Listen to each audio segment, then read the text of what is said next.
lhe desejo a luz de Deus, a bênção de Deus para o comando dessa importantíssima comissão, porque a capacidade lhe sobra.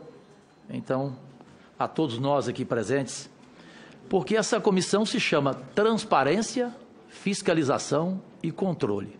Vamos lá. Tomara que nosso amigo em comum, Major Olímpio, da Tenão, da Atena, da Band, esteja nos vendo agora, porque vamos ter a primeira discordância aqui nesse Senado, respeitosamente, evidentemente. Mas, antes de tudo, rapidinho, eu quero lhe agradecer, porque fiquei muito feliz de tomar conhecimento que parentes de Vossa Excelência estiveram em Goiânia, me parece que numa cirurgia bariátrica, e conheceram o Centro Diabético de Goiás, que é uma obra criada por mim, como vereador, e é o primeiro centro diabético do Brasil, né? E eu vou tentar, juntamente com os senhores, com as senhoras, a gente estendê-lo a todo o Brasil, pois ele foi visitado lá por parentes de Vossa Excelência e que ficaram impressionados com esse centro diabético lá em Goiânia. Mas vamos ao assunto. Por coincidência, somos do mesmo bloco e tenho o raro prazer de tê-lo como líder da minoria. E temos o bloco independente. Falo do senador Randolph. Nós nem combinamos, nem falamos por telefone.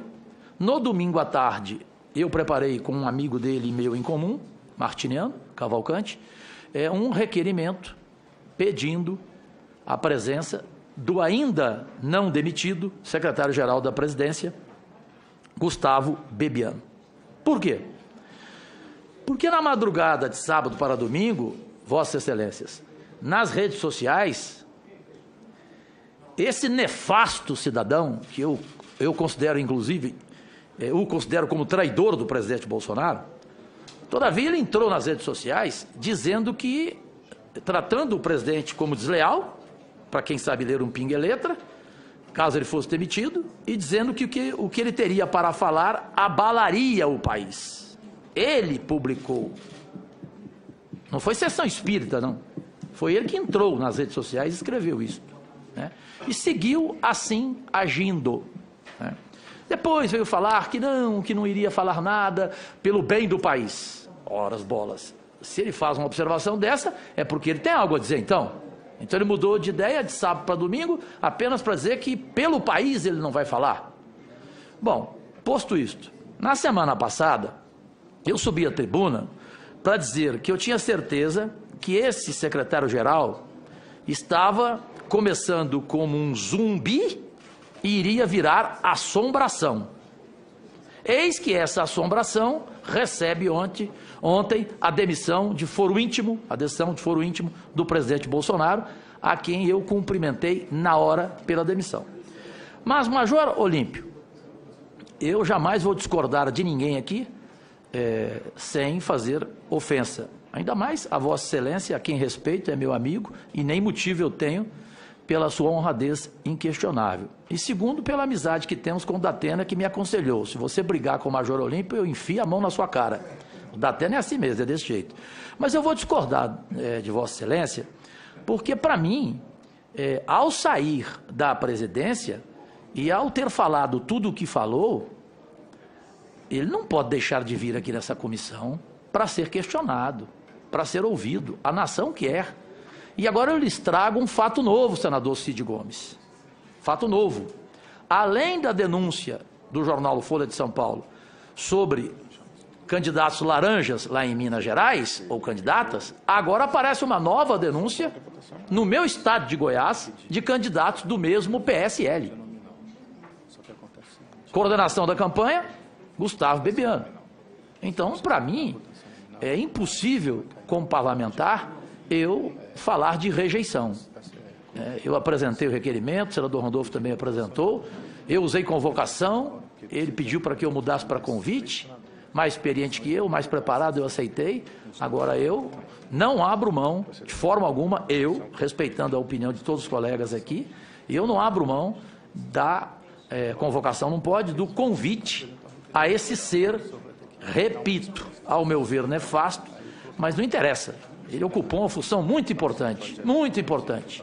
Ele tem muito a falar, ou pelo menos a ser questionado. Essa assombração pode voltar a virar zumbi. Muito obrigado. Inicialmente, presidente, que tenha sucesso e terá, sem dúvida alguma, no comando dessa importante comissão, Vossa Excelência Senador Marcos Rogério. Eu agradeço ao senador tão destacado de Pernambuco, Fernando Bezerra, me parece que ele estava na minha frente aqui. Eu peço a compreensão dele, porque neste momento, abertos os trabalhos da Comissão de Transparência, Fiscalização e Controle, da qual sou titular, lá está sendo discutido o requerimento meu e do senador Randolph, pedindo a presença, porque não pode convocar, né? Tem que ser educado aqui, né? Tem que convidar, né? Porque um sujeito desse tinha que ser convidado, tinha que ser convocado, na minha opinião, né? Aí lá está sendo discutido, eu preciso ir lá rapidamente e volto para cá. Está sendo discutido neste momento o requerimento nosso, do Randolph e meu, pedindo aqui a presença dessa figura dos últimos dias, o tal Gustavo Bebiano. Não é porque ele foi demitido que a nação não possa ter a oportunidade de saber dele, né? Porque a gente tem que ouvir dele. Ele ameaçou, ele falou que tem coisa que abala o país, não sei o quê. Mas se abala o país, ele tem que ser ouvido por nós aqui, ao meu ver. Não sei se Vossa Excelência concorda, né? Até porque ele de zumbi, ele virou, na verdade, uma assombração. Então, estou ansioso para conhecer essa assombração. Então, tomara a Deus que a gente aprove esse requerimento. Queria pedir aqui, então, nessa comissão presente, se é possível também priorizar uma convocação, mas eu sei que vai ser convite. Para quem? Para o presidente da Vale. Ele precisa estar aqui diante de nós, porque eu não sei se os senhores e as senhoras acompanharam. O senador Esperidião Amin estava aqui agora. Quando ele voltar, pode perguntar para ele, até porque eu não minto. Quem mente também rouba. Ele telefonou para mim e falou assim: ô Cajuru, você tem 6% de visão, mas você, em compensação, tem 150% de ouvidos. Só que nesse dia eu não queria ter tido nem ouvido e nem visão, porque eu fiquei diante das câmeras, vendo o presidente da Vale na Câmara sendo sabatinado. Não sei se os senhores tiveram a oportunidade de ver. E ele passou o tempo inteiro tendo um comportamento absolutamente zânio, ou seja, dissimulado, cínico. Ele tratou os deputados federais com desrespeito e tratou a nação, repito, de forma zânia. Então, eu tenho certeza que aqui, com senadores preparados, então, eu acho que o presidente da Vale tem que ser convidado para essa comissão presente. Peço, então, também que se priorize este requerimento que eu vou entregar à mesa por fineza. Bom, primeiro agradeço ao senador Flávio Bolsonaro por essa oportunidade, embora ele estivesse inscrito antes de mim. Um bom dia, uma boa semana, antes de tudo, a essa qualificada comissão, presidente Omar, vice Plínio. Eu só gostaria de, rapidamente, observar que o relatório de Vossa Excelência, senador Eduardo Braga, ele é insofismavelmente cirúrgico. Mas eu gostaria de apreciar mais o seu adendo, que vai aqui entrar em um vespeiro a partir do momento da nossa sabatina com o presidente Roberto Campos Neto, que eu já digo de passagem, é meu amigo pessoal desde os 17 anos de idade, porque eu trabalhei com o seu avô nos jornais O Estado de São Paulo e Folha de São Paulo. Tinha o seu avô como ídolo, e ele veio aqui no gabinete conversar comigo, como conversou com todos os demais aqui, com certeza, e todas as demais, e a minha conversa com ele, que era para ser de 20 minutos, foi de 2 horas, porque eu tenho profundo reconhecimento do talento dele, da capacidade dele, ouvi o alinhamento econômico dele, se parece muito com o meu e com a minha assessoria, né?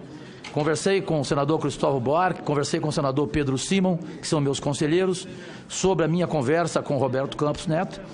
E aí depois nós passamos a viver aqui, desculpe, uma conversa de stand-up comedy, porque ele brincou comigo. Meu avô tinha você como ídolo de frases, embora você achava que ele era muito mais frasista do que você. Mas falando sério, o Sindicato dos Bancários revelou que em 2018, dentre outros, os seguintes devedores da Previdência, já que Vossa Excelência, relatório feito pelo senador Eduardo Braga, falou aqui de bancos.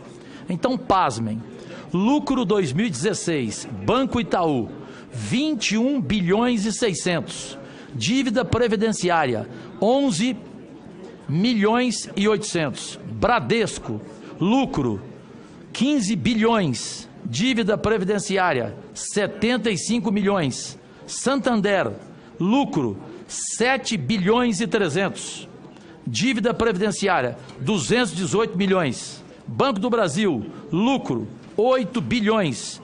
Dívida previdenciária, 209 milhões. Por fim, Caixa Econômica Federal, lucro, 4 bilhões. Dívida previdenciária, 589 milhões. Esse é o vespeiro, presidente. Obrigado.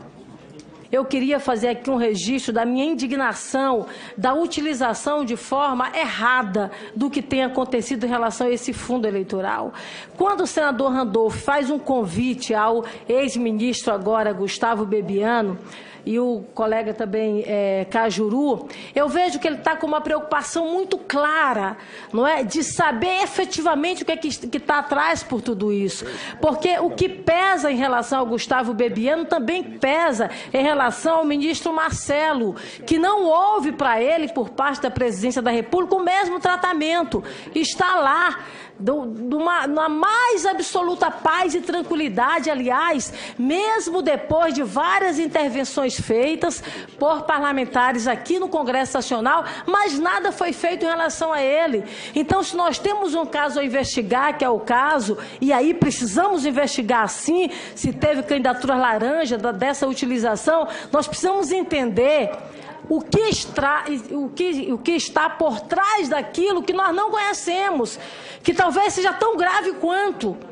Porque se há, por exemplo, uma apresentação das candidaturas laranjas, que foi feito possivelmente, a Justiça Eleitoral vai fazer essa devida investigação por parte do senador, ou melhor, do ministro Marcelo e do ex-ministro Bebiano, vamos investigar. Mas o que é que existe por trás que nós não sabemos? Se não aprovarmos este requerimento, estaremos aí incorrendo ao erro de, quem sabe aí, termos fatos importantes que poderão ser colocados e deverão ser colocados à tona para a população brasileira. Não era uma pessoa qualquer, era um ministro da mais inteira confiança do presidente da República e um ministro que, sem sombra de dúvidas, tem muita contribuição a dar. Portanto, nesse sentido, nós faremos um encaminhamento pela aprovação do requerimento e fazemos um apelo aos senadores desta Casa. Encerrada a votação. 11 votos sim, 6 votos e não 5 votos. Aprovado.